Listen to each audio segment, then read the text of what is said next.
Old Roman TV. Presenting the faith of the ages. Enabling Old Romans everywhere to remain steadfast in God's love. Broadcast daily, the Mass of the Ages. Aired live, from the Brighton Oratory, England. Offered in Latin, with readings and homily in English. Remembering the Incarnation. The Angelus. Broadcast every day.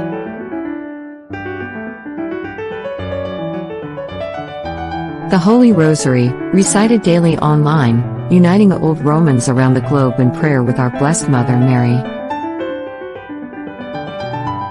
Late Night Catechism. Where Angels Fear to Tread. Broadcast every Wednesday. Perennial teaching for the contemporary age.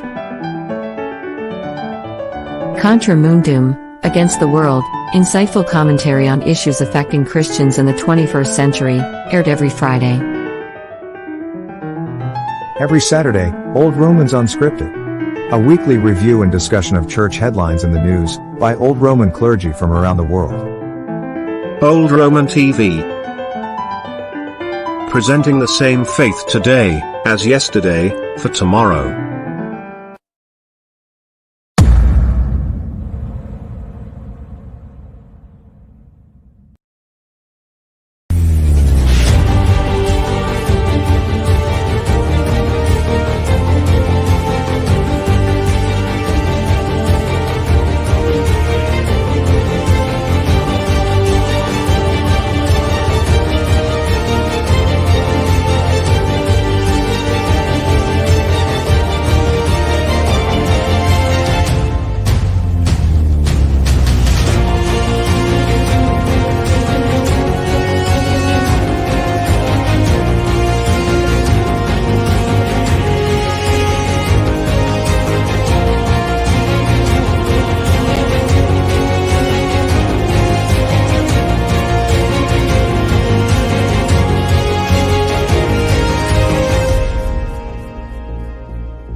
Well, hello, good evening, and welcome to episode 26, 26th episode of Old Romans Unscripted. Can you believe that? 26 episodes. Now, I will hopefully be joined by Bishop Kelly momentarily. Meanwhile, apologies from Brother Stanislaus, who sadly is not very well. So of your charity, please pray for him. He, of course, is in Detroit, Michigan. And, of course, last week we had Father Thomas with us, our Chicagoan Franciscan. And unfortunately, he can't be here this week as he is doing his nursing duties. But of your charity, then, pray for him. He, of course, working at in the jail and in this crazy situation of COVID-19. So please hold him and Brother Stanislaus in your prayers. Otherwise, we've got some, I think, really interesting topics, headlines for discussion this evening. And while perhaps we're waiting for Bishop Kelly, I might just launch straight into one of those topics. Now, let's not. Now, what can I talk about easily? Let's see. Yes. Let's try that one.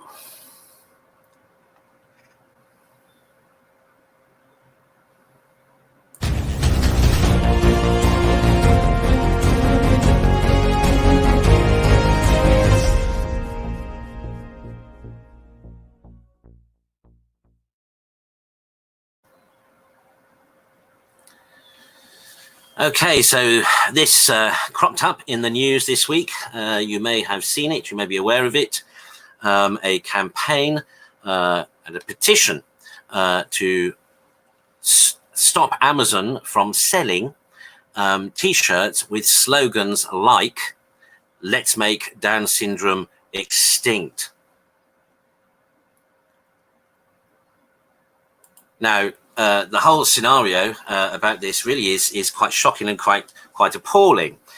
Seemingly, complaints were made to Amazon about this, but they seem to have similar censors to those that we discover from time to time on Facebook and YouTube, who have that stock phrase that, according to Amazon, this wasn't contrary to their community guidelines or something like that. Can you believe it? That's outrageous, absolutely outrageous. Now, there is, I think, a suggestion that possibly the motivation behind this is to campaign for deeper research into genes to maybe eradicate the problem of Down syndrome. That's one justification I've heard. But otherwise, of course, and especially to those who are living with Down syndrome and to those who are parents of Down syndrome children, this is just a crass, crude, cruel, and unnecessary slogan campaign. Now, what I should have done perhaps was to have found the link for the petition, but that said, it may be contained within the article. Oh, and I knew it, and that is the one. Oh, yeah, that's the one article I forgot to hold on to the onto the address for that news item. But Google it. Google is an amazing thing. You'll be amazed at what you can find up, what you can find in Google. So have a look for that, and have a look perhaps for the petition, which is of course campaigning for Amazon to take that merchandise off its website. So look out for that. Of course, the church is fully behind those who live with Down syndrome, and for those parents and families that are affected by Down syndrome. Personally, I have to say, from my own experience of Down syndrome people, I love them. I can't help myself but wonder often that rather than being a mistake, as so called, that actually they are a deliberate happenstance of the beauty of God's creation, because I don't know a single Down syndrome person that doesn't generally inspire love and charity and smiles in other people. I think Down syndrome kids are absolutely beautiful. They never fail to make me smile. They never fail, as from what I've seen, to make other people smile. They're just the greatest kids. And yes, of course, some of them come with other conditions as well, autism or ADHD or whatever. But in my estimation too, that just means I just wonder sometimes if children, not just Down syndrome children, but children with other conditions, are not themselves actually proof positive of us as human beings being instruments, tools of God's love and enablers of God's love. Because as I say, the majority of people that I've seen around Down syndrome people, Down syndrome just brings the best, it seems to me, out of people. Surely an increase of faith and hope, and certainly charity. And of course, one of the interesting things these days is that Down syndrome people are living much longer than they were before, and many of them, as negative opinions have gone away, have degraded, disappeared. Many of them are able to enjoy long-lasting and fruitful relationships, even marriage. So there's no reason for anybody to want to see Down syndrome eliminated from the human race at all.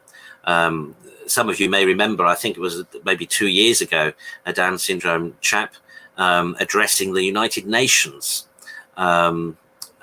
specifically talking, of course, about abortion and the screening of Down syndrome. I think it's in Iceland, for example. I think it's Iceland that the government policy is to terminate pregnancies, Down syndrome pregnancies, as a kind of rule of thumb. That they have stated there some kind of policy or determination to make Down syndrome extinct, which is just an awful policy, awful way of thinking about the situation. What does need, for sure, what there do need to be are better policies to give better assistance and help and support to parents of Down syndrome children, so that the consideration of terminating a Down syndrome pregnancy is just not necessary. That there should be no reason why anyone would think about it. For sure, governments could do more to provide assistance and help and support, particularly practical as well as emotional and psychological support for Down syndrome families. But this campaign, I'll just put it up again. These T-shirts on Amazon just have to go. They have to go, irrespective of what the motive may be, even if seemingly benign. Whatever the motive is behind it, they have to go. This is if there is such a thing as cancel culture that I can condone, that is something that I want condoned. That's something I want, sorry, not condoned, something I want cancelled. Please cancel that. Cancel those T-shirts. Get rid of them. Take them off. It's not necessary, just not helpful. So I've good. That's one subject down and out of the way. Bishop Kelly is having internet problems, so he's just rebooting his router, and hopefully he will join us soon. Meanwhile,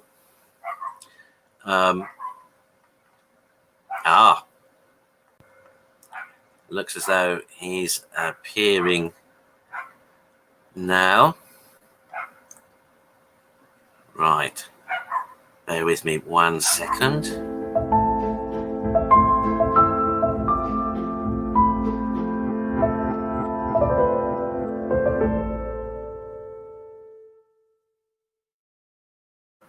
Welcome, Bishop Kelly. Thank you. How are you? I'm good. I was all set up. I had just about to enter into the green room and crash. Oh. So I tried to restart it from my phone. They couldn't detect the signal, so I had to do the old-fashioned pull the plug and put it back in again. Yeah, well, that's always sage advice, isn't it? Turn it off and on. Dear me. Well, I've successfully, I think, nailed one headline on my own. That was it was the easiest one. That was that was the Down syndrome T-shirts and Amazon. I mean, for sure, if you want to comment on it, let me just find it again. Here we are. Can you believe that somebody would would be selling T-shirts like that on Amazon. Let's make Down syndrome extinct. Well, Iceland did it. Oh, I know. Yeah, I've covered that. You've gone through all that. Yes, I was saying that Iceland had a deliberate policy. We can move on, but since everyone's throwing the term around these days, let's just remember Hitler and the Nazi regime started off with the extermination of the disabled. Yeah. And it went from there. So beware, because who's next? Well, that's it. There's that poem, isn't there? First they came for these, then they came for them, then they came for that, and then they came for me, and there was no one there to speak for me. Yeah, absolutely. And of course, there is kind of a sense of that in the air in various ways at the moment. Yes, indeed, there is. Okay, right. Which topic would you like next? Oh, off you go. I don't. You don't mind? As I think I told you, I think I've read at least one, but the rest I don't know. So it really that's fine. That's fine. That's fine. We don't want the details. Well, we don't. Well, of course, we want some of the detail, but we're not giving a literary critique of the the article itself. So you could be forgiven for that. But I know you'll have much to say anyway on the topic. Right. Let's start with this one.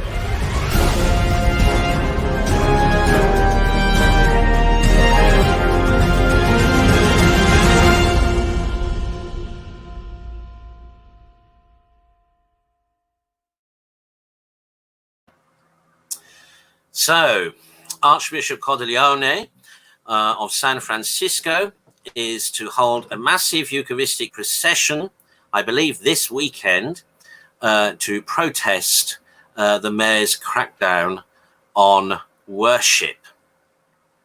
Now, as I understand it, he's... I can't hear you. Have you got headphones? Have you got headphones? No. Can't hear anything. I'll try it. Yeah. Because I can hear everything my end.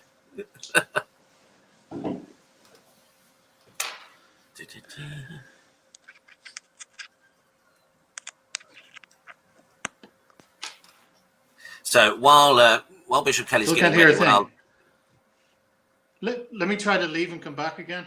Oh, okay. Try that. While Bishop Kelly does that, I will just give you some of the highlights from the news item.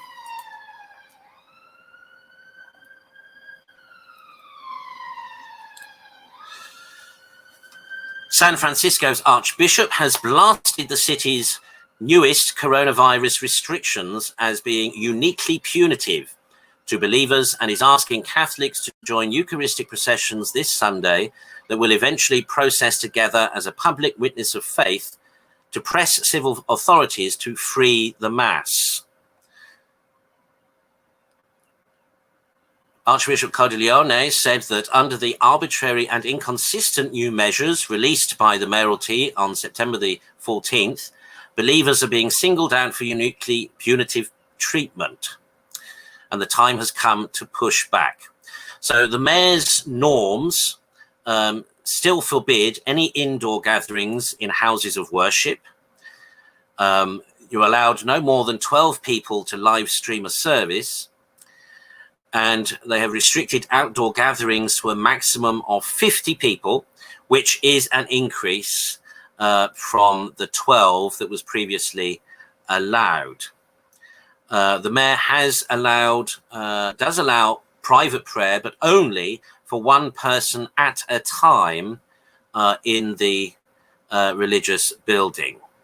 Now, of course, by contrast, businesses such as hair salons, nail salons, and massage parlors that involve extended close one-on-one contact have reopened. Also, public parks remain open without a numerical capacity limit. Hotels in San Francisco are fully reopened. Indoor gyms can operate at 10% capacity. Retail stores are allowed to operate at 50% and malls at 25%. This is an overreach of the government into the life of the church and an infringement of our right to worship as protected by the First Amendment of the Constitution. So Archbishop Cordileone's plan, I believe, is for 3 Eucharistic processions to begin from 3 different parishes in groups of 50, social distancing and wearing face masks, and then to converge at the cathedral, and there they will hold several outdoor masses for the faithful to attend. How much of that did you get? I think I got most of it. You got most of it. Yeah. What's your thinking? Your reaction to it? Well, he better rebrand, not have a Eucharistic procession, because that would be clamped down on. If he had a Eucharistic protest, then he could have as many people there as he wanted. Yeah. Yeah, I mean, no, it's all in the semantics. No, you're absolutely right. Yeah. No, it is an overreach, and it's a deliberate overreach. There's no logic. I mean, I say it's deliberate. I'm not going as far to say that the mayor is trying to, perhaps he is, but I'm not stating this, that he's trying to, persecute religious people. But just looking at the pure logic of it, if you can have supermarkets, department stores, pretty much, what was it, 50% for a department store? I mean, these places are big, but they're as big as a cathedral. Yeah, 50% for a retail store, 25% for malls. There you go. So, and you can only have one person in a vast cathedral for personal prayer. Well, I mean, this is the irony. I've always thought the whole thing is that, churches struggle to fill themselves anyway. Outside of COVID, it's very rare for your average church on a Sunday to be full to capacity. So, social distancing, generally, I would have thought would not be a problem for most parish churches. Right. And if there was a problem, add an additional mass, Yeah. Because I'm sure over recent years they've been subtracting them, so you can re-add them. Well, and this crazy notion that this crazy condition that a place of worship can be open for private prayer, but only one person allowed in at a time. Right. And then, but people can go to beauty salons, have their hair done, have their nails done, have treatments, facials, etc., etc. They can have all that. That's, where people are breathing on each other as well as touching each other and actually touching faces, etc. Apparently that's okay. Whereas, oh my gosh, going into a place of prayer, you could catch anything in there. Exactly. You might even catch religion, and I think that's the big fear. But, it is crazy. I mean, look, you've probably watched this over the past 27 weeks. I'm in a state of unkemptness because I don't want to go to the barber. And I mean, I need a serious intervention here. Perhaps Nancy Pelosi could give me a San Francisco address. No, but, I don't want somebody breathing in my face. I mean, I work at a hospital. We all have PPE and all of that, but I don't want somebody. I'm just a little cautious about it. And, I think it's time for the Clippers to come out. I don't know what I'll do about this, but it is crazy. So you can have that, but you can have one person in some of these vast churches. I mean, if you've been to San Francisco, there are vast Catholic churches. It is absolutely crazy. And I applaud the Archbishop for standing up. So many, I mean, you could count them in one hand, those that have. Well, these do count them seem on to half- be. You could count them on half a hand, actually. I mean, these do seem to be particularly punitive measures, especially in contrast to, the laxity afforded businesses and hotels and gyms and beauty parlors, etc. But it shows you where society puts value on, right? Yeah. It puts value on the body beautiful, your gyms, your salon, your nails, all of that sort of stuff. The soul beautiful, not so much, not so much. It really is a reflection. I mean, nobody should be particularly shocked about this. No. But I'm glad he's standing up, and I'm glad he's going to have a Eucharistic protest, and he can have as many people there as he wishes. Perhaps he go through one of the parks as well. Yeah. Well, there's no numerical limit on the parks, apparently. Yeah. Perhaps you should have mass in the park. The incense might. If you've been to San Francisco, you'll understand. The incense might quell the smell of hash. Yeah. We have a similar problem in Brighton, actually, in the UK. Yeah, definitely. Preston Park. Phooey. It's a crazy thing. I never knew until actually for my consecration. I was consecrated in Canada, as you know, and but I had never made this connection until I was being driven along the road, and suddenly this smell wafted through the aircon, and the driver said, "Ow, skank!" And then I put the two and two together. Until that point, I had never actually smelt a real skunk, but I certainly recognized the smell of marijuana. And then that was the first time I'd realized that's where the term came from. It's we have a little bit. In fact, a couple of years ago, and I think it was under my front porch, there was a mama and about 4 little babies. She eventually moved on. Somebody told me to put down used cat litter, and that sort of gets them out of the way. But Mama's still in the neighborhood, and I often smell her. She's been when she's been threatened, she lets go. Madame Le Pew. Madame Le Pew. But anyway, yes, it is, and I didn't realize that too until I moved to North America. That and apparently that if you get if you get some of it sprayed on you, it's very difficult to get off. And apparently the only thing that really works is tomato sauce. Yeah. People have been in baths full of that stuff in order to. It especially happens to pets. So a dog, cats and dogs, they'll challenge and the skunk will let go. Actually, they're not bad things to have around because they get rid of a lot of pests, and as long as you don't threaten them. But I don't let the dogs out into the back garden at night for that reason.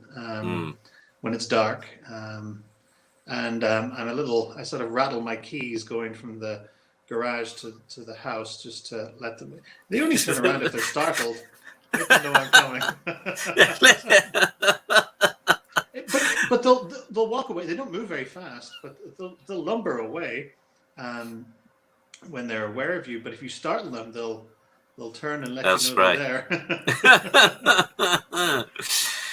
Wow, that's a bit of a leap, wasn't it? From Eucharistic protest to Pepe Le Pew. You could make you couldn't script it. Draconian mares and skunks, but well, of course you have your own draconian mare in Chicago there. Yes, we do. Although she's not as bad as some of the others. But haven't there been Christian protests? Well, back in the very first days, she tried this once and it didn't happen, or she never tried it again. There was a church, I think it was, what did they call themselves? Evangelical Church of Romania, or the Romanian anyway. And they have a number of churches in the city. Apparently, there was some sort of a Protestant evangelization of Romania at some point. So the main churches are Orthodox, Catholic, and Evangelicals. Anyway, so she shut the place down. She and people were coming and parking in the parking lots, and so she had the police close off the entrance to the parking lot. So the next week they all parked in the streets. So the week after that, she had the police block off the parking lot to the church and ticket everybody in the street. Well, of course, she ticketed the residents of the street as well as the worshippers. Ooh. And there was uproar. All the tickets were cancelled, and that was the last of that. Right, but I've noticed that in the last couple of days on Facebook, I think there was a thing on Fox News last night. There is some, I think, evangelical Christians, but seemingly going round from city to city, encouraging Christians on Sundays to come out en masse in protest. I'd encourage them the punitive measures. Quite. Quite. Well. If it happens in Chicago, you could do that, couldn't you? You could get them to come to the park afterwards. Yeah, exactly. And have an outdoor mass. You have to be sensible at this. There is a virus out there. We're still learning about it. We're obviously rightfully nervous at the beginning because it's unknown, and we're always, as human beings, we're always a little wary of the unknown. And it did wreak havoc. I mean, I remember the numbers rolling in and the pictures, particularly from Italy, of the coffins lined up in chapels and all of that. But we are learning a bit more, and we're learning ways to be sensible in it. And we have to be sensible. We can't have mass gatherings. I would be as critical of a Christian mass gathering as I would be of the Antifa protests, where people are in proximity to one another. They're not being careful. They're not distancing. I mean, let's be sensible about it. But I mean, as I said, let's be sensible to have one person in a cathedral at a time. Yeah. Whereas you can have 50% in a department store.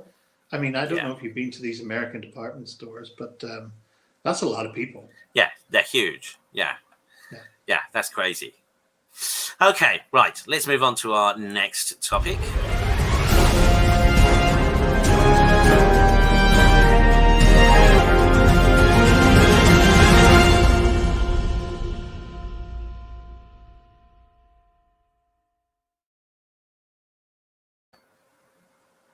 So, Cardinal fears schism as worst outcome of reforms.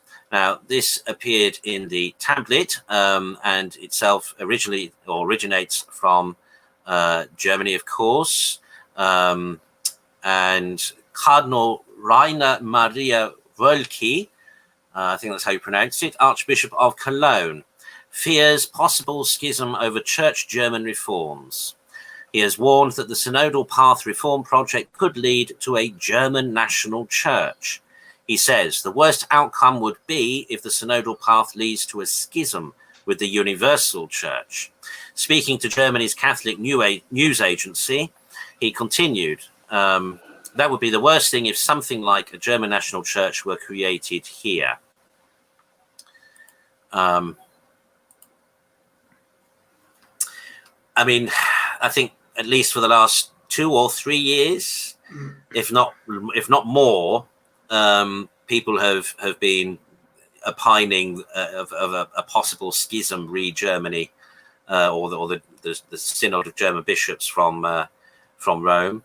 How should people react? What should we think if one of the cardinals himself is now speaking in this way? What do you think that suggests is going on? Well, I mean, he's very brave to speak up.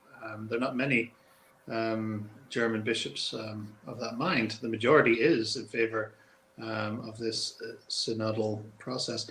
And of course, I mean, this has been encouraged by Vatican II, and it's been encouraged particularly by Francis. He envisages a synodal church. Now, of course, the Eastern Orthodox are synodal as they are sort of national bodies. However, the difference is that the Orthodox have, by and large, maintained the faith, and by and large continue to do so. These by name, by nature. These synods are set up to tamper with the faith and to introduce novelties. And I think that's the schism that he's talking about, the schism with the universal faith, the universal church. All sorts of ideas that have been put forward to the synod, the same ideas that were floated at the Rome synods by the German bishops. They didn't seem to get their way there quick enough. So they're, taking matters into their own hands. Well, we all know Germans are particularly good at schism. I mean, I don't know, it's such a mess. The Catholic Church in Germany launched the synodal path in 2019, scheduled to run for 2 years. It is debating the issues of power, sexual morality, priestly existence, and the role of women in the church. The aim is to restore trust lost in the clergy abuse scandal. Well, if I were to approach that, it wouldn't be via those methods. No. Yeah, anyone who can decode those buzz phrases knows exactly what they're at. It's women priests and the LGBTQ plus agenda. Well, there's all that, same gender marriages, women priests, married priests, etc. That's all the sort of thing they're talking about. But and as well, which is not, the thing is some of these things are not necessarily bad. Of course, the ordination of women is forget that, but married priests, that's not an heretical notion. Synods of bishops per se are not necessarily a problem. The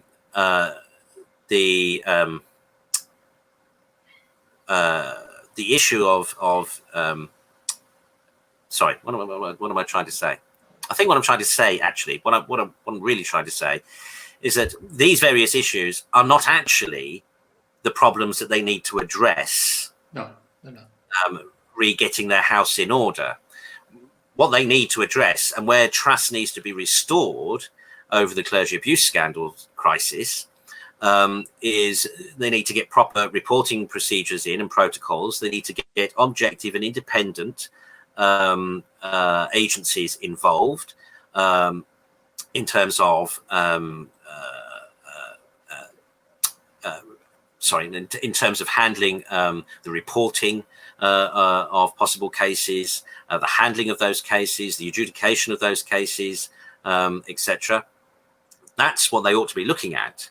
And really, they ought to be looking to themselves, actually, as the various bishops who, some of them have held in tenure for long enough that they actually were part of that cover-up problem. So, that's part of me feels in some ways that this is deflective. They're actually throwing up these amazing notions to deflect from their own calumny. Well, of course it is, and it appeals to the mass or the zeitgeist that we're going to look at things we really want to look at, which is women priests, LGBTQ, married priests, which, as you say, there's no problem, depends who they marry. So all of these things that appeal, of course, you have to remember the situation of the church in Germany, and the governmental national tithing system as well. So they want to appeal to the modern notion, and in order to do that, in order to get their real agenda, well, the cherry on the top of that is that, well, it's in reaction to the abuses scandal, and of course, yes, oh yeah, thank God they're doing something, But they, as you quite rightly pointed out, if they were serious about it, they would be looking at other measures. They're not serious about it. They're serious about the agenda, which they want to push through, which is the Vatican III agenda, the same things they were pushing in Rome and didn't quite get it yet, that they're now going ahead and doing it. Because they're scared of losing their tithes. So if they can appeal to the masses. And that's the whole interesting thing, isn't it? The German situation with tithes, because they actually get money, a percentage of money from the government, don't they? From taxes. Yeah, I think every citizen has to declare their faith. Their faith, and even if you declare, I think even if you declare your no faith, you still get 10% removed from your check to go somewhere. Excuse me. Yeah. Yeah. So it's a sort of a guaranteed revenue. Yeah. Even if you don't go to church, even if you haven't been since your first communion. Yeah. If you're registered yourself as a Catholic, you have to pay that 10% tax or whatever percent it is, and that goes into the coffers. So they're very scared of losing that, and people not registering as Catholics because they don't fit their personal beliefs, because the lapsed Catholic will have a strong, perhaps support abortion or support the LGBTQ agenda or whatever it happens to be, that they don't identify with the church of their baptism. That they'll register somewhere else or register as atheist or nothing, and they'll lose that 10%. So they're anxious to appeal to the feel of the time, and that's what's driving the agenda. Of course, it's money, and we can't serve two masters, but they've picked one. Yeah. Okay. Let's go for our next topic. Oh no. Yes, I should have gone with this one first for you, because this is one you identified in the week.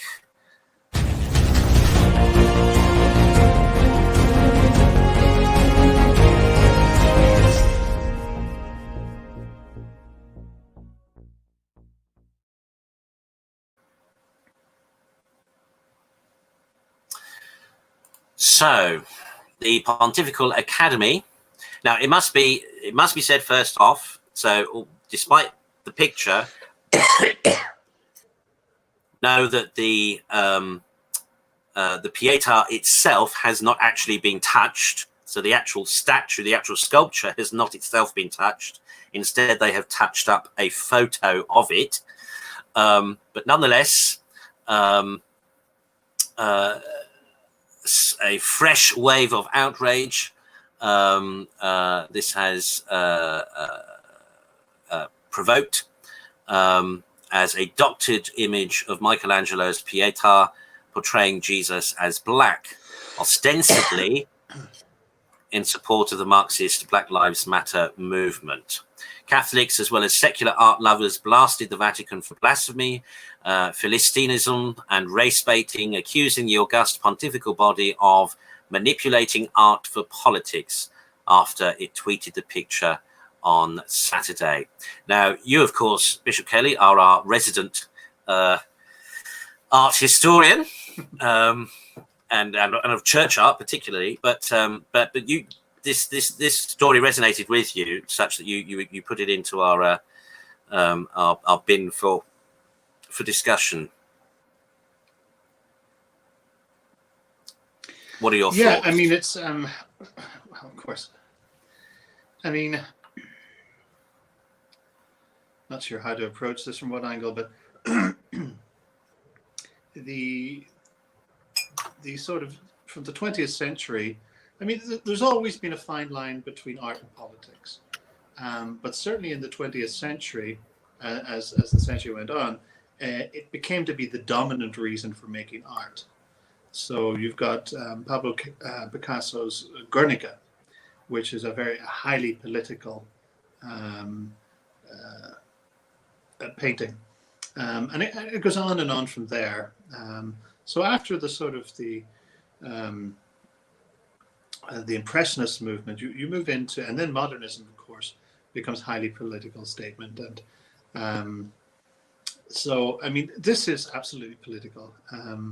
To say that they are, first of all, unlike medieval sculpture, Renaissance sculpture was not colored anything. It was the color of the material. So had Michelangelo decided to sculpt a group or composition of Nubian men and women, they would all appear in the color of the marble he sculpted them in. This is clearly an attempt just to politicize something that is sacred. And if they had truly wanted to portray the figure of Christ as black, they would have done it properly. They would have been sensitive to the change of skin tone between the foot and the sole. It just looks like a charred figure. It is not, I mean, people of African descent don't look like charred figures, but this image does. So it is political. It was sent out there to provoke. You know, I have a problem with politicizing religious art. I mean, there was a huge furore a year ago, maybe 2 years ago, when they at a Polish pride parade that they put the rainbow flag behind the Madonna of Czestochowa. Recently, during the BLM movements, they've been putting wrapping statues outside of churches and cathedrals in the pride flag. There's been a number of those recently in Europe and the United States. It's a way of putting dominance over what they stand for. And remember, these are not political statues. It's not as if you're, defiling a statue of Mussolini or Stalin, or even a slave owner or a trader. You're taking somebody's religion. Could you imagine if they took a copy of the Quran and wrapped it in the gay pride flag, or took a picture that depicted Muhammad as a charred figure? Yeah, well, first of all, they wouldn't. No, but it's pick your religious symbol, maybe Buddha, any of the Indian deities. I mean, people would be outraged, but yet we meekly go along and don't say too much. And there's a bit of a furore, a few texts and Twitters going around, or tweets, but by and large, there's no mass protests. There's no call for heads on a pole. No, in fact, I mean, this is something I myself was looking into earlier this week. That made me something anyway. Made me reread the Equalities Act, the 2010 Equalities Act, and to look up the protected categories, and to read the ones concerning religion and faith. And it seems to me that actually part of the problem has been our own apathy as believers, in the sense that, from what I can tell in the legislation, it's a fairly even-handed way of protecting whoever the protected characteristics are. So whether you're LGBT, whether you're BME, whether you're of faith, whatever, ethnic minority, etc.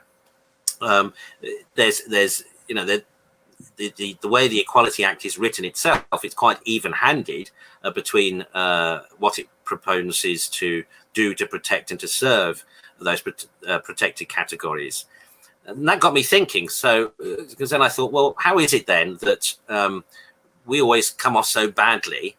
And why is it the other protected characteristics seem to do so well in terms of having their say, of getting their voice heard, of getting media attention, and so on and so forth? And I think basically it's because people of faith, as a rule, we don't cause a stink. We don't say anything. And that's why, particularly as Christians, that's why, you know, we get it in the neck, why we can be targeted and nobody bats an eyelid. Except, and part of the problem is because we haven't ourselves, like other protected characteristics have in the Equality Act, we haven't spoken up for ourselves. We haven't stood up for ourselves. We haven't campaigned for ourselves. And part of that, I think, is because we've assumed that we wouldn't be able to, and yet actually we have as much right to as those other protected characteristics. So this is, you know, something as you know, I chair a multi-faith group here in the city, and I want to begin some discussions, probably after COVID. But want to begin some discussions at you know, thinking about and looking at how we can actually use the Equality Act to reassert ourselves in the public forum, and not put up with this suggestion that we can't have a voice, or that we shouldn't be heard, or that we don't have any rights, because actually we do. We have exactly the same rights as LGBT people do, as trans people do, as BME people do, etc. So there's no reason why we should be, you know, as quiet as we are. But long before the Equalities Act, there's been a culture of apathy amongst particularly the institutional churches in this country. So that you know, you might be lucky if one or two of the Lords spiritual in the House of Lords will get up and make a speech about Sunday trading, but that was it. That was kind of the sum of our defence, as it were, and that wasn't, you know, widely consulted with other faith traditions or churches about. And if you think of, you know, the way we've lost some of our bank holidays that, you know, were originally holy days, and you know, this is why, you know, the Conference of Catholic Bishops in England and Wales are forever sort of dispensing people from holy days of obligation, or transferring feasts to the nearest Sunday, instead of actually garnering, you know, getting Catholics motivated enough in unions and workforces, etc., to complain to the government and to their employees and say, no, according to freedom of religion, we have the right to observe our holy days. And how is it that it's not okay for us as Christians to observe our holy days, but you wouldn't dream of telling one of our Hindu friends or one of our Muslim friends that they couldn't have legitimate time off to attend or observe a holy tradition or holy day of their faith? And I think it's about time, you know, particularly, I mean, one of the things that has always got me is Maundy Thursday and Good Friday. You know, how did we lose those? And why did nobody say anything? Why wasn't there a campaign? Why weren't the various archbishops speaking to the press about it, saying no, we must keep these, or at least Christians who observe them must be permitted to observe them, and you know, be treated leniently from work or whatever to do that.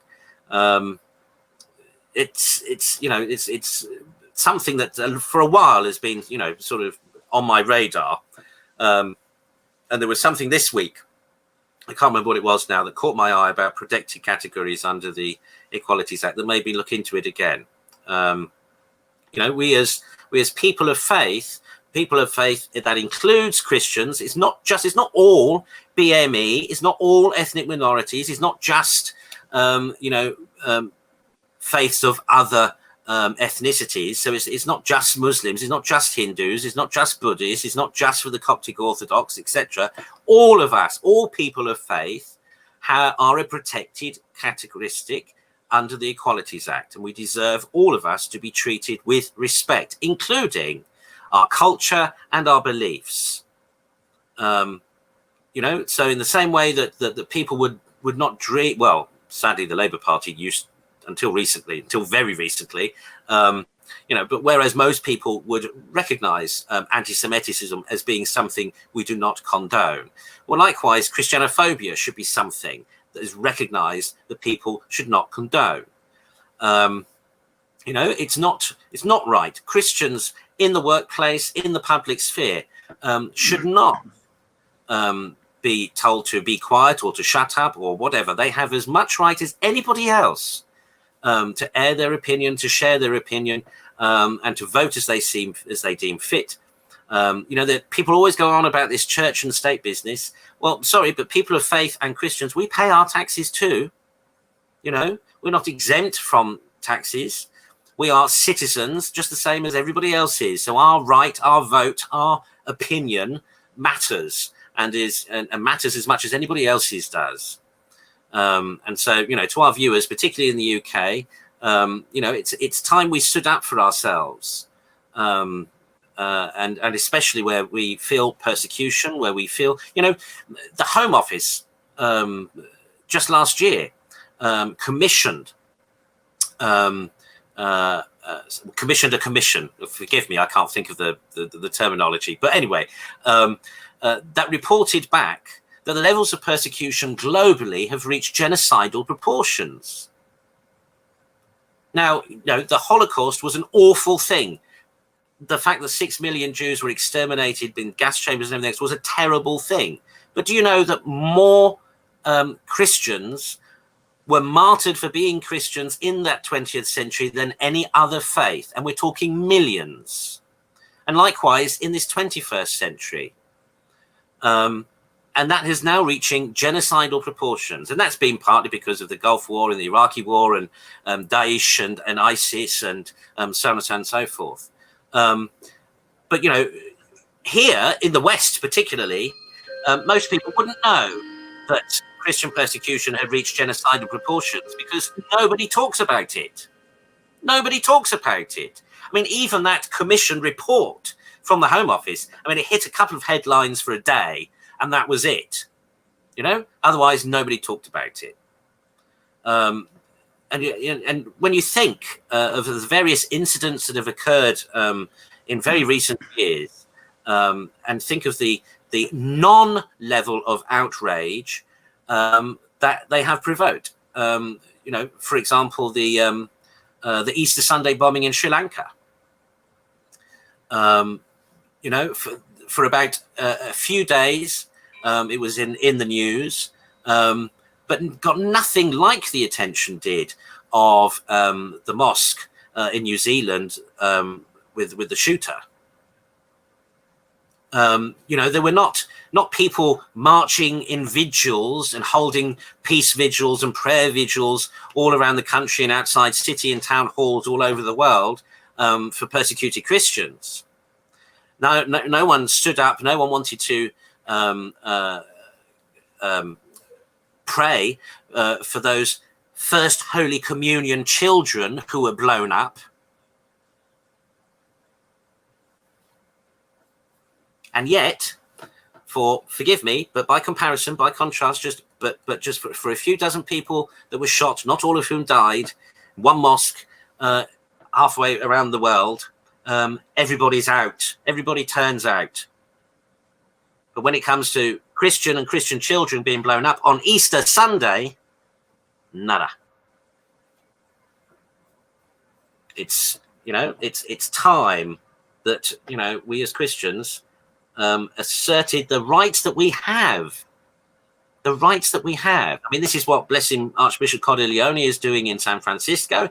He's quoting the First Amendment. The United Nations Human Rights Act. freedom of religion, freedom of belief, freedom to express belief. That's all enshrined. The European Union, again, Human Rights Act, freedom of religion, freedom of belief, all enshrined. And likewise here, our own Equalities Act of 2010 in the UK. We are a protected category exactly the same as LGBT, trans, BAME, and everybody, disabled people and everybody else. Where there is no reason why we should put up with being silenced. There's no reason why we should be put up with being denied a voice in the public sphere. Anyway, sorry. Sorry to go on there, but it's just, you know, it's just so frustrating. It's just so frustrating. And if people, it's an accepted prejudice. It's an accepted prejudice. Well, kind of, except that the various sort of, you know, equalities dynamics that occur, for example, in local politics, in local government politics and things here, they are themselves, they are always very keen to ensure that the protected categories, all of them, have representation at meetings at which they should, so on and so forth. So it is partly our apathy about not recognizing and seizing that invitation to engage and to have our voices heard. But you're right, more generally, and particularly in the media, there is an accepted prejudice against A, people of faith, and B, particularly Christians. Yeah, you're absolutely right on that. Yeah, there was, yeah, of course, with the death of Ruth Ginsburg. Of course, this, Ruth Bader Ginsburg. The whole notion again is coming up about the judge of the Supreme Court, you know, if you think a year or so ago, I forget which court she was. The Senate had hearings for, but Justice Amy Barrett was before them, and the senator here from Illinois, the senior senator Dick Durbin, who is a Nancy Pelosi Catholic, grilled her on whether she could make decisions and leave her faith aside. Would she have the capacity of doing that? The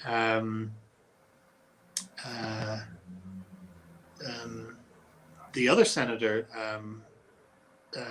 Senator Dianne Feinstein, made the comment that the dogma runs deep within you, doesn't it? They mocked her for having 8 children and clearly wouldn't be able to support abortion law.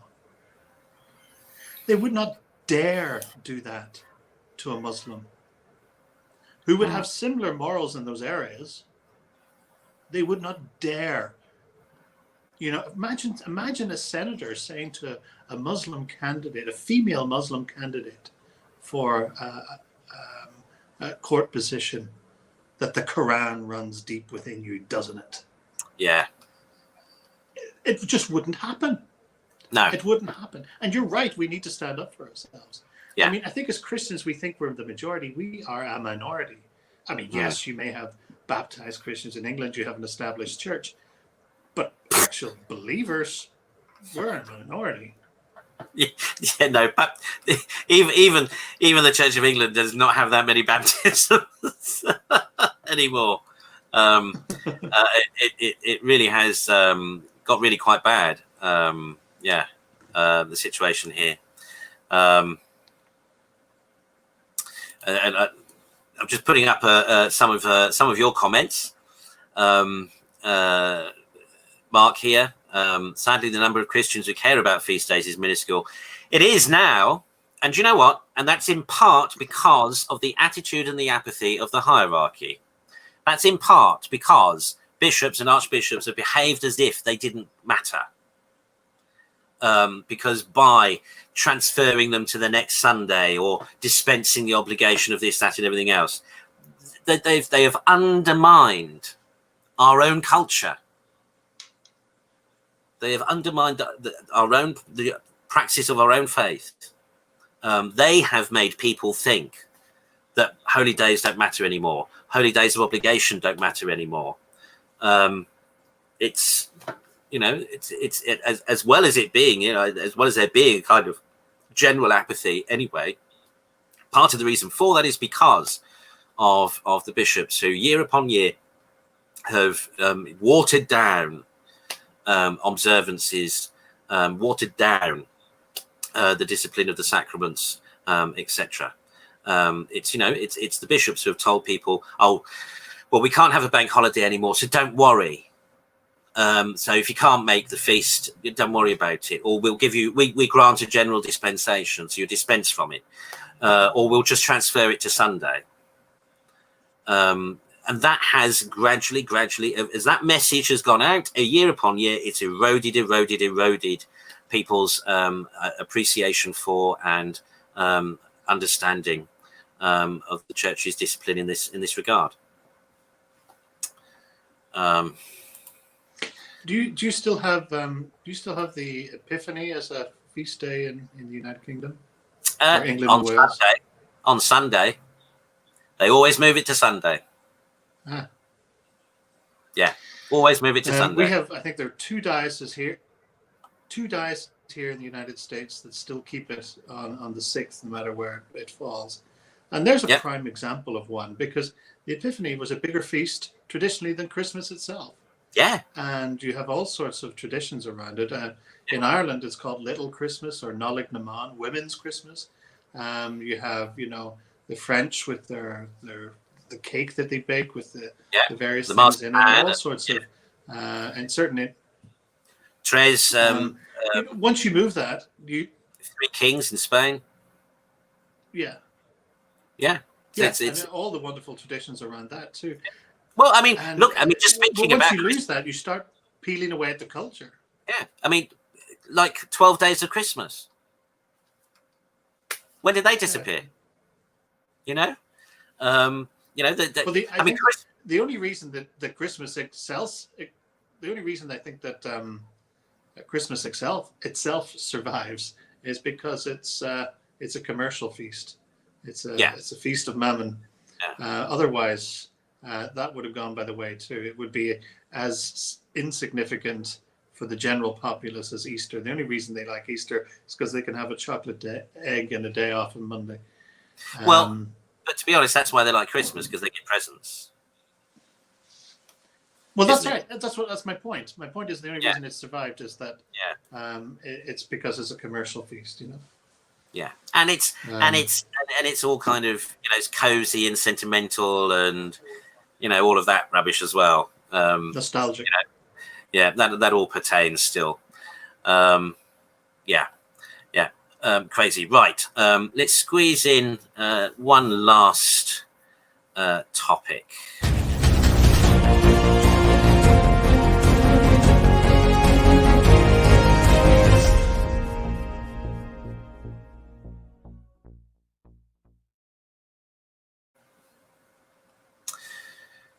So this is the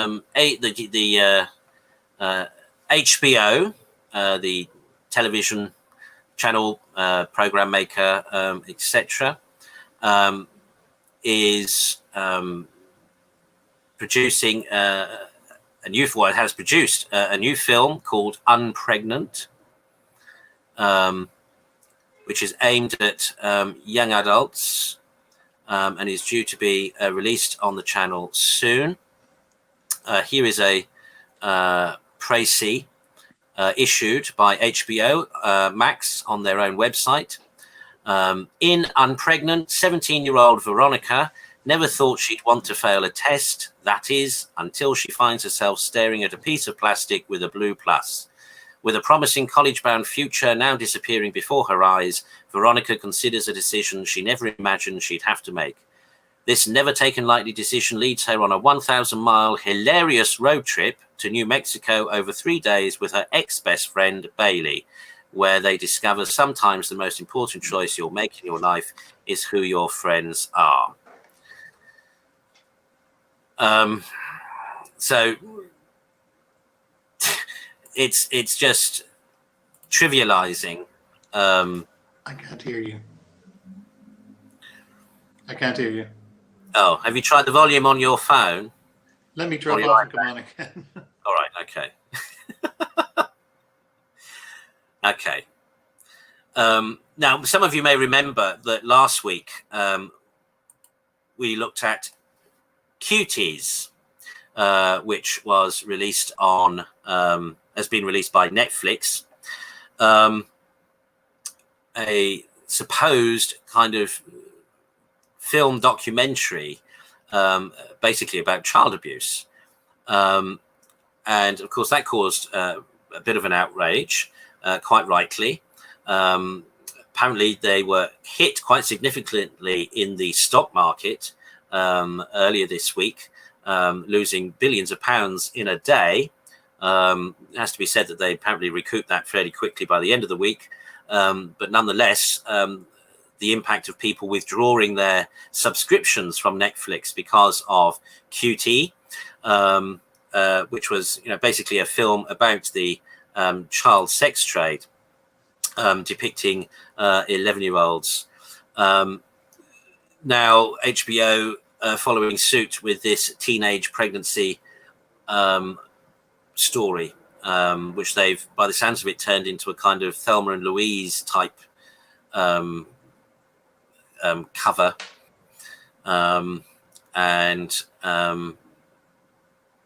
is basically trivializing a very serious subject. I mean, teen pregnancy is that's a serious business. I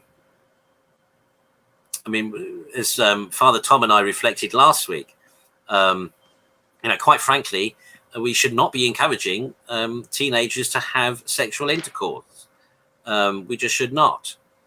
And another movie like this, which again, trivializes a very serious situation, again, does nothing to stop teenage pregnancy. Can you hear us now? Yes, I do hear you. I missed the gist of it. I am not aware of this movie. I sort of get an idea of what it's going or what it's promoting. I mean, really not knowing about it, I haven't much to comment. I can comment generally on the fact that there is a promotion that has been for several years. Let that cycle through.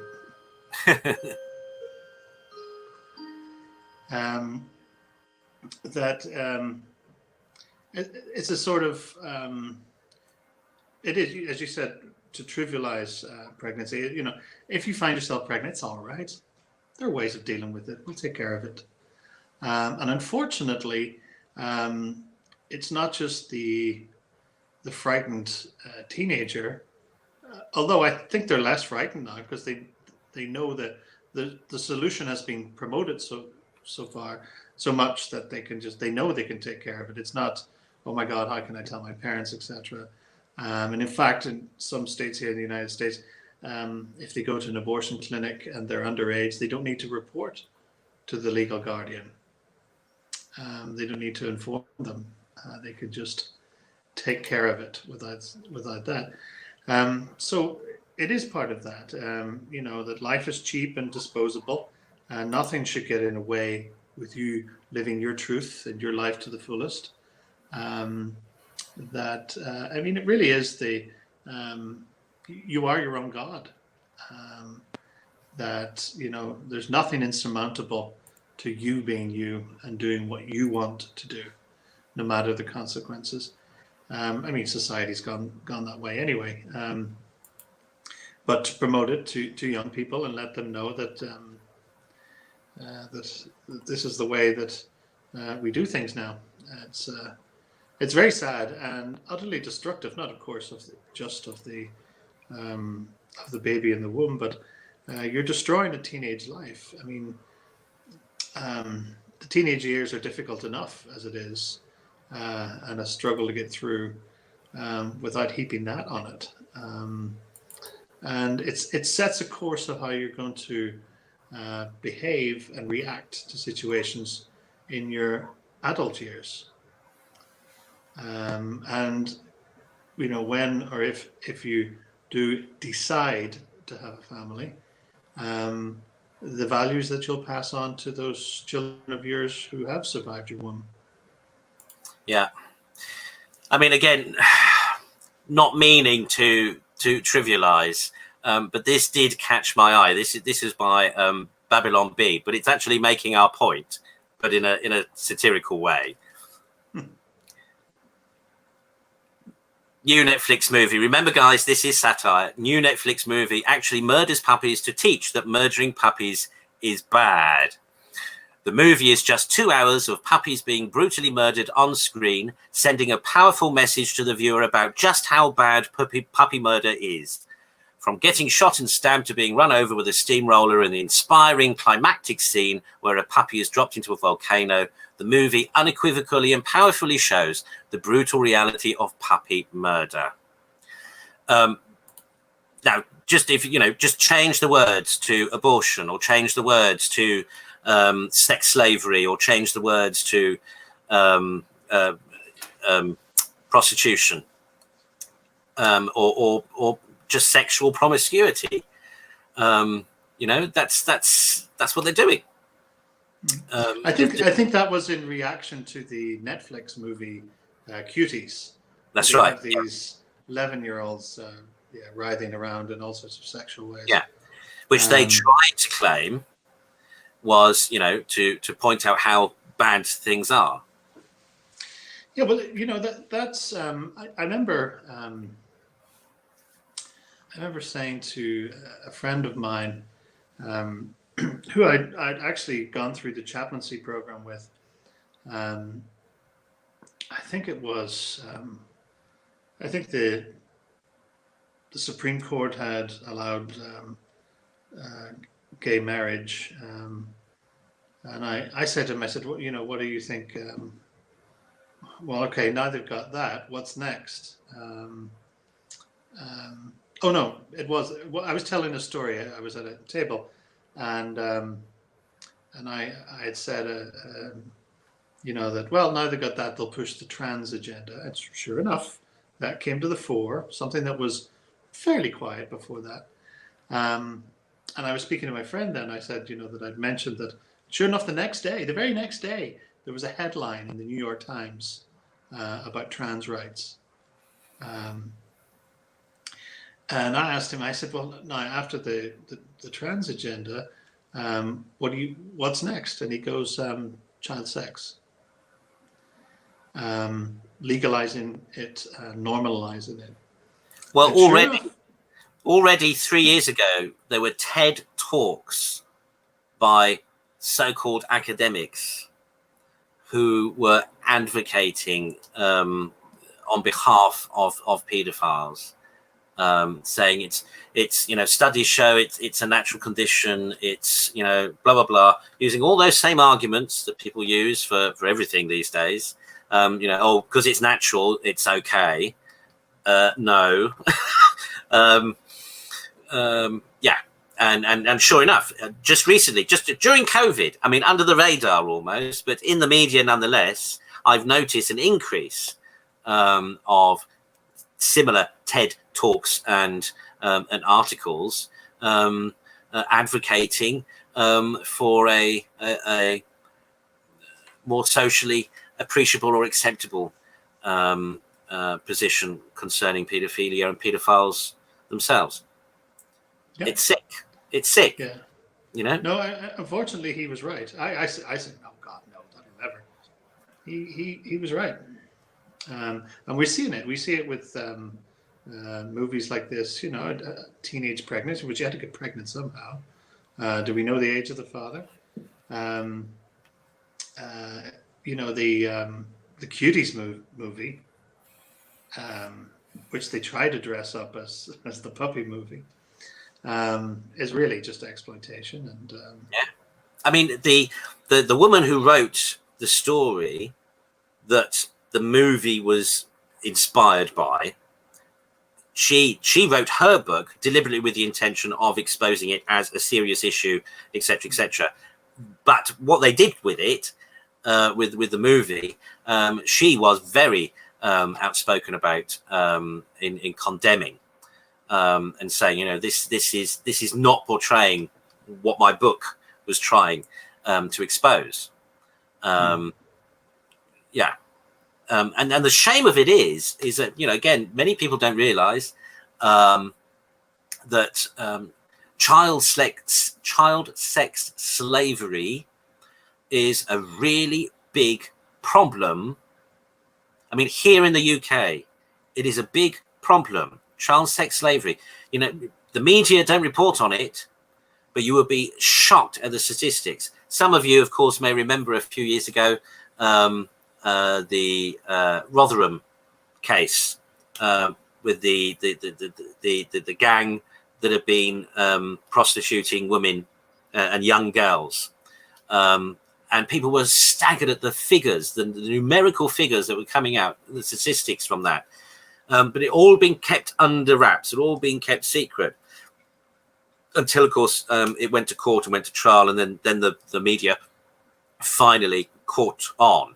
But even then, they didn't report it very much, in part because of the, how can we put it, the protected characteristics of the defendants. But even in this city, I mean, I've been at meetings with local police and social services, etc., and there is a child sex slavery issue in Brighton going on under our noses. In fact, you'd be amazed at the underworld of crime that is going on, even in this supposedly sleepy seaside town. You know, my many years ago, my stepmother, who happened to live outside of Brighton, in the county town called Lewis, where it's all twin set and pearls and tweed jackets and Barber jackets and all the rest of it. They've all got, you know, golden retrievers and Labradors, so on and so forth. Anyway, but they all used to refer to Brighton as Nineveh. They all, you know, people outside in Sussex refer to Brighton, perhaps, you know, tongue in cheek, but they refer to it as Nineveh.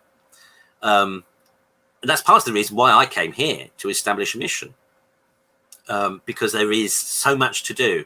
But even I am appalled sometimes. I am shocked sometimes at what I hear is going on in our city. There is a sex slave trade going on. There is child sex pornography, etc., going on. Child sexual abuse, child drug abuse, all sorts of things that you know is just really quite awful, quite shocking. And what that itself, you see, what that lets you know is the level of depravity that exists in our society. Because the only reason why these nefarious things are there is because there's a demand for them, because there are sick people who are spending money, who are yes, making money, but also there are people prepared to pay for these services. That's the very worrying thing. Now, we might not be able to do very much about the actual criminal workings. We have to leave that to the police. But what we can do, brothers and sisters in Christ, what we can do is radiate the light of Christ into the lives of as many people as we can in our city around us. And the same will be true for any of you watching from anywhere. You know, so often we think, you know, what can we do about anything? There's nothing we can do about it. Actually, there is. Just by being the best Christian you can be, just by witnessing better to Christ in your life, and particularly in the way you live your life, and in the way you morally structure your life, and the way you behave, you can make an impact and influence others. And you may just bring about, unwittingly to you perhaps, but you just may make an impact on someone that converts their life, changes their heart and their mind away from the depravity and the sin that they are wholesale engaged in. Do not underestimate the power of simple Christian witness. Those of you who my daily mass, it's Linus's patronal next week. Bishop Kelly. Sorry, I'm distracted because Linus is actually barking at the minute. Yeah, I know, but I just say it's his name day next week. It's in the Ordo. It's Pope St. Linus. But yeah, you know, wherever we are, do not underestimate the influence you can have, you can make on people unknowingly, more often than not.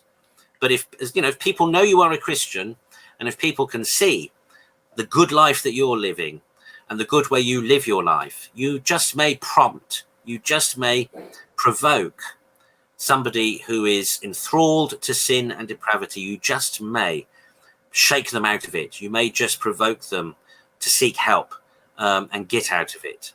Because, my brothers and sisters, you know, the people who are buying this depravity, the people who are causing this depravity because of their market for it, are your neighbors. They live in your community. They are the people you see in the street. They are the people you see in the shopping center. They are people you see in the shops, in the pub, in the, you know, in the restaurant. They're the people sitting at the next table or the next table but one. And they may even be people you actually know. So do not underestimate the influence and the impact, positive influence and impact you could have just by being the best Christian you can be wherever you are and in every situation.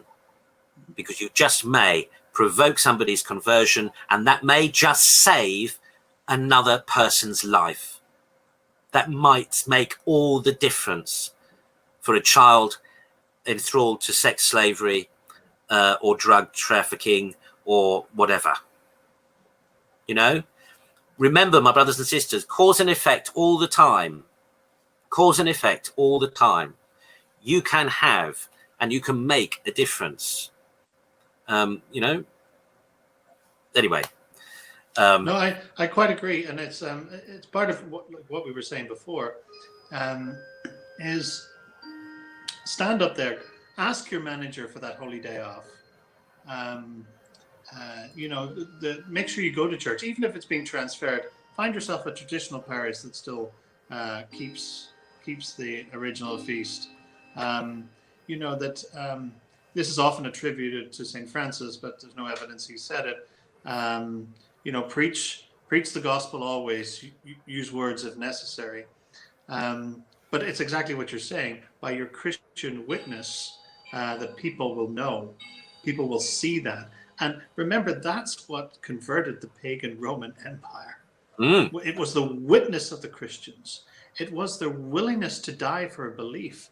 It was their conviction that slowly spread out within a society, not just of Rome, but to the ends of the empire, that changed the world. It was through Christian witness, not primarily by preaching, yes, but primarily through Christian witness. And it's incredibly important. And also, part of that is, I think it was Taylor Marshall that mentioned this a month or so ago on his show, is that Christians need to reclaim the public square. These other groups are claiming the public square. They're protesting, they're making themselves loud. We need to do it. You know, if you're a layperson, wear a cross. You know, we as Christians don't particularly have a traditional garb like some other faiths, like a yarmulke or various other symbols, but wear a cross. If you have a front garden, put a statue in it. Christianize your homes. Make sure you have a crucifix. a statue or a picture of our Blessed Mother, don't be afraid to speak up in secular conversation. Don't be afraid to say, well, I don't believe that. No, you don't have to be all preachy and to Jesus. I mean, there's a time and a place for things, but don't be afraid. Don't feel inhibited that you can't say, no, that's not my belief. That may be enough. You may not have to want to explain, but we have to reclaim the public square. We have to be out there and be visible as people of faith, as people of love, because that's how they know each other, is by their love. You know, that love, you think of the darkness of child sex abuse and slavery. All a child wants is to be loved. And if they can see Christians as beacons of love, perhaps it will change them or give them courage to seek help or to escape that cycle. I think it's incredibly important. And that's, you know, it's one way. You know, we're not out there protesting. We're not setting up support groups. Others will.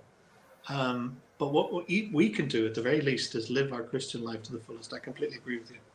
Mm. Well, that I think should bring us, draw us to a close. And an appeal. Can I just point out that we now have a Patreon patron scheme. You should be able to see the details there. So if you'd like to, if you appreciate these programs and would like to keep them going, please consider donating to cover the costs. There's not many costs, but there are costs. And it would, you know, any help financially with that would be greatly appreciated. If you take out a Patreon subscription, then there is a fantastic mug you can get with our Old Roman logo, which you can see in the top right corner of the screen there. And depending how much you subscribe regularly for, you can also get a t-shirt and even a hoodie. So please do seriously, this is a serious appeal. Check out the Patreon link underneath the show notes for this show. And also, please like the episode. If you haven't pressed the thumbs up button already, please do so. And please share the program to your own social media. So if you've appreciated what we've discussed this evening and think others ought to hear it, particularly other Christians, particularly other Orthodox Catholics, then by all means, please share it. Just press the share button. You can share it via Messenger to friends if you don't necessarily want to share it directly to their Facebook page or whatever. You can tweet it. We're live on Twitter as well. We're also on YouTube. You name it. We're even on Twitch. You name it, we're there. So please get the word out if you appreciate our thoughts and our sharing, then, and if you appreciate our worship, which of course we also broadcast. We're broadcasting daily Mass, of course, in the traditional Latin Rite. We're broadcasting the Rosary, the traditional Rosary, every day. Look out for those broadcasts and share those too.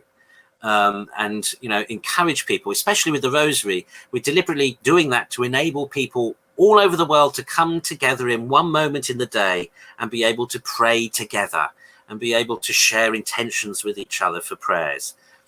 So please, you know, there is a video advert that with all our different programs on it, and when they appear, I shall play it at the end of this program, so you can get an idea of the schedule. If you're not otherwise already hooked up to the Old Roman newsletter that comes out every week, the link for that is also at the bottom of the show notes. You can click on that and you can subscribe to that for free. That gives the traditional Latin ordo, so calendar for the week, with details of the saints and the feasts, with various articles and videos on traditional Catholic praxis, and various interesting articles and things like that as well. So, you know, subscribe, Patreon, become a patron, and become an Old Roman. Subscribe to the Old Roman, and don't miss out on when we're doing things, when we're broadcasting things, and what we're doing, what we're saying, what we're broadcasting, etc. And if you really think others would appreciate it, then by all means, share it. Right, bless you. Bishop Kelly, would you give us your blessing? The Lord be with you. And with thy spirit. May the blessing of Almighty God, the Father, the Son, and the Holy Ghost descend upon each and every one of you and remain with you forever. Amen. Amen. God bless everyone. We hope to see you online soon.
Old Roman TV. Presenting the faith of the ages. Enabling Old Romans everywhere to remain steadfast in God's love.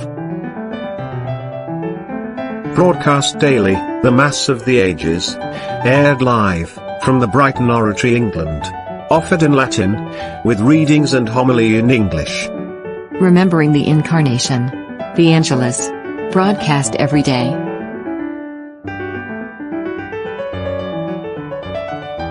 The Holy Rosary, recited daily online, uniting the Old Romans around the globe in prayer with our Blessed Mother Mary. Late Night Catechism. Where Angels Fear to Tread. Broadcast every Wednesday. Perennial teaching for the contemporary age. Contra Mundum, Against the World, insightful commentary on issues affecting Christians in the 21st century, aired every Friday. Every Saturday, Old Romans Unscripted. A weekly review and discussion of church headlines in the news, by Old Roman clergy from around the world. Old Roman TV. Presenting the same faith today, as yesterday, for tomorrow.